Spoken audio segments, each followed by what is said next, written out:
What's up, guys? So I got a quick little video here, hopefully a quick little video here. I want to talk to you about a few knives and my thoughts on a couple different companies that are really making waves in the knife world simply because of the materials that are being used, the action, and the price. And then what all the company offers. And one of the biggest things that I want to talk to you about is the steel choice that a lot of these companies are using. These are Chinese companies. It's a steel that used to be expensive, or at least it seemed to be. You had like Microtech and Benchmade, and I'm not sure if Spyderco did any of that. There's a bunch of different expensive knife companies. Even Protech still uses it. It's D2 steel. And I have an example of a semi-expensive, higher-end knife that used it. This is a Benchmade mini Griptilian that has D2 steel. I got this at Cabela's. I think I paid like $100 for it. This has been a couple of years ago. I honestly haven't even carried it that much. I liked it because it matched my Ruger LCP. It was the same black hardware with the coyote tan plastic. So that was the main reason why I carried it. And you can actually see back here the black that is on that. That is from my light that I carry. So I did carry it a decent amount, but I haven't carried it in a while. But really good knife. The reason why I wanted to show you that one first is because all these knives, I paid $100 for this one, right? All these knives I'm getting ready to show you, except for one, were less than $50, I believe. Well, I want to show you the first one here. I'll get on with it. So, this is the CJRB Gobi. Okay, and this is the first knife that exposed me to these cheaper Chinese knife companies. I wasn't really sure, about this company, CJRB. I was at Smoky Mountain Knife Works, and I was just walking through, didn't really have anything in mind that I wanted to buy that day. Honestly, was just in there to browse, happened to be in the area. And I come across their CJRB counter next to a couple other brands I hadn't heard of. So I started to look at them. I pulled this one out, or a guy pulled this one out for me. And I did this, and that's all it took. I had to buy one. So smooth on these ceramic bearings. I mean, that is just so smooth. Got a deep carry pocket clip, nice back spacer here, liner lock with decent lockup. I don't know if you can see that. As far as blade centering, it's really not that bad. I think I paid maybe $30 for this knife. Yeah, I was immediately like, dang, okay, CJRB. I don't have to look into this company. And I used that knife extensively. I've used this knife. This was my everyday carry for months. I didn't even think about any of my other knives. The feel in the hand. I've got smaller hands, but my hand just fits perfectly on that handle. Orange is my favorite color, which helped. D2 steel. I haven't had to sharpen this thing yet. I mean, it's fantastic. So the next time I was in the area, naturally, I had to go look at the CJRB counter. Well, CJRB, as many of you know, is the, I guess you'd say, cheaper brand for Artisan. Now, Artisan Cutlery is not that expensive either. It can be. You can get their knives with, S30V and S35VN and all that stuff. My cat is messing with stuff in the background.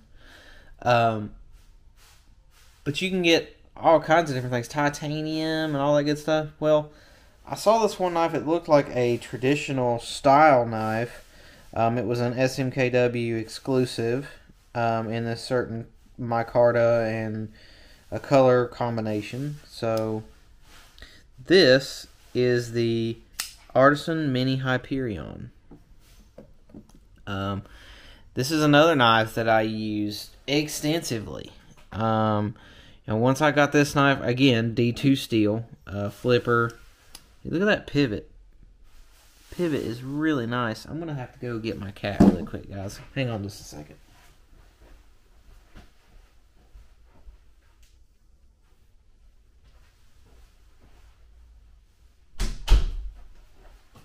Alright, sorry about that, guys. So, back to the knife here. You can see reversible pocket clip, just like the Gobi. Lightning fast action. Again, just like the Gobi. Super smooth. Opens every time. Really good lockup on that liner lock. Blade centering, just as good as the Gobi. One thing that I really liked about this knife versus the Gobi is if you see the screws for the deep carry pocket clip are actually countersunk, whereas the Gobi they were not. And I think that kind of defeats the purpose of the deep carry pocket clip if you don't do that. But you guys can see that burlap micarta. You got like a little place for a lanyard there on the back, which I found kind of hard to get a paracord in.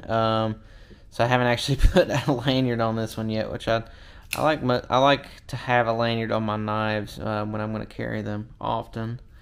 But yeah, so the next time I went to Smoky Mountain Knife Works, again, I found myself looking at that Artisan counter, and I knew the specific knife that I wanted to get this time. Going in there, I knew that I was buying this knife. So this, guys, is the Artisan Mini Proponent. Look at that chunk. Isn't that thing awesome? Look how thick it is. That thick blade. Huge thumb stud. I mean, you've got a different style pocket clip on this one. It's wide. It's thick, just like the knife.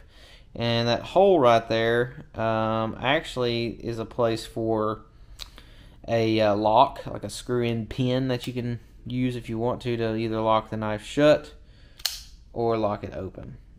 Huge swedge there. I mean, when you look at a knife like this, you think, you know, that it's going to be a lot more expensive than it is. This thing was like $65. Again, D2 steel. Super usable steel. Not the easiest to sharpen if you ever need to sharpen it, but it's kind of rare that you do. But that one, again, everyday carry for a long time. It's a little bit heavy just because of that thick blade. A little heavier than I'm used to carrying, but not too bad. Now, my most recent exposure to a company, so these basically are all the same company. My most recent exposure to a cheaper Chinese company knife, you have to forgive this blade being dirty because I've been carrying it, but this is the QSP Parrot.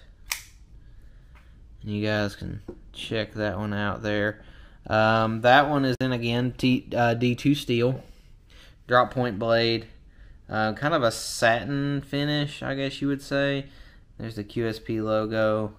It's in this denim micarta, which I've already got nice and dirty with the sweaty hands and everything at work. This is actually the cheapest knife on the table. It's not riding on bearings like these three, but you wouldn't know it. I mean, I'm barely flicking that thing, and that blade is coming right on out there. Feels super smooth to be bushings. There's a bunch of different videos out there of people, you know, disassembling these. Nick Shabazz has a good one. He always has really good disassembly videos if you want to watch that. But yeah, guys, as far as these knives go, really there's no point, in my opinion, there's no point for these companies, these knife companies, especially Kershaw. Kershaw is about the worst for it. They'll come out with these cheaper knives and they'll put in 8CR13, 9CR13, OS 8. Even Ontario Knife Works, they're bad for it. Or Ontario Knife, I can't remember OKC.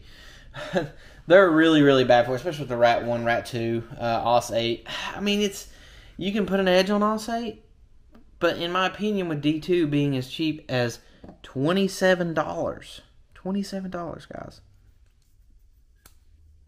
there's no point in doing the 8CR stuff. Kershaw, like I said, they're the worst for it. Then again, you've got some Kershaw knives that are getting down as low as like $10. So if you're only paying $10 for a knife, then I mean you got to kind of scale your expectations there, I guess. But it kind of made me think when I started getting into these knives. I was like, wait a minute, my mini Griptilian, it's D2 steel too. It's not anything crazy fancy, you know what I mean? Why was it $100? But that was a different time, I guess. But anyway, guys, all of these knives that you see in front of you, they're available multiple different places. Blade HQ, Blade Ops has some of them. I don't know if they have all of them. I know, Smoky Mountain Knife Works. If you need a knife and you need a certain version of it, chances are Smoky Mountain Knife Works has it. Their inventory is ridiculous. It goes from the cheapest crap to the most expensive, Marfion custom, Heretic knife, everything you can think of. But anyway, guys, I'm gonna slowly, give you guys one last look at these knives. I'm gonna pull them off screen, and if you guys have any questions about these blades, just leave them down in the comments, and I'll be in there trying to answer them for you. But anyway, guys, we'll see you next time.